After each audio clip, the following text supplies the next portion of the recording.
जरूर। भगवान शिव की ये कहानी जो हमें चैन की नींद और सच्चे सुख का अर्थ समझाती है, उसे थोड़ा विस्तार से जानते हैं। भगवान शिव और असली सुख की कहानी। प्राचीन समय की बात है, एक बहुत बड़ा राजा था। उसके पास आलीशान महल, हजारों सेवक और दुनिया की हर सुख सुविधा थी। लेकिन उस राजा की एक बहुत बड़ी समस्या थी, उसे रात को नींद नहीं आती थी। उसने देश विदेश के बड़े बड़े वैद्यों को बुलाया, महंगे से महंगे मखमली बिस्तर बनवाए, लेकिन उसकी आंखों से नींद गायब थी। उसका मन हमेशा चिंताओं और डर से घिरा रहता था।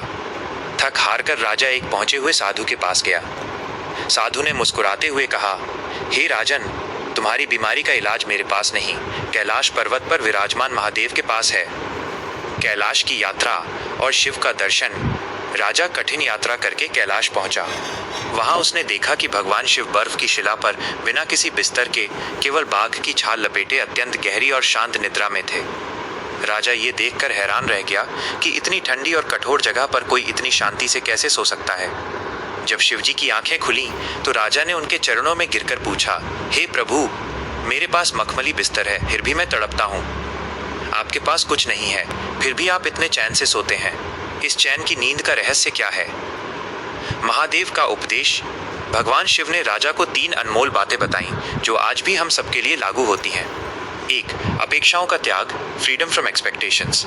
शिवजी ने कहा, राजन, तुम इसलिए नहीं सो पाते क्योंकि तुम्हारा मन कल की योजना और खोने के डर में अटका है। तुमने बिस्तर तो मखमल का बनाया है, लेकिन उस पर चिंताओं की चादर बिछाई है। मैं निस्वार्थ हूँ, मुझे कुछ पाने की इच्छा नहीं और कुछ खोने का डर नहीं। 2. ईमानदारी का बोझ रहित मन। जो व्यक्ति छल कपट करता है या दूसरों का हक मारता है, उसका मन कभी शांत नहीं रहता। चैन की नींद केवल उसे आती है जिसका मन दर्पण की तरह साफ है।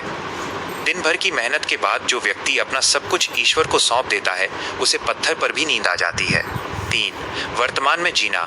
शिवजी ने समझाया कि असली सुख भौतिक वस्तुओं में नहीं, बल्कि संतोष में है। जब तक तुम्हारा मन और मोर के पीछे भागेगा, तब तक तुम्हारी नींद उड़ती रहेगी। राजा का परिवर्तन। राजा को अपनी गलती समझ आ गई। उसने महल जाकर अपनी प्रजा की सेवा निस्वार्थ भाव से करना शुरू किया। उसने मोह माया और ईर्ष्या को त्याग दिया।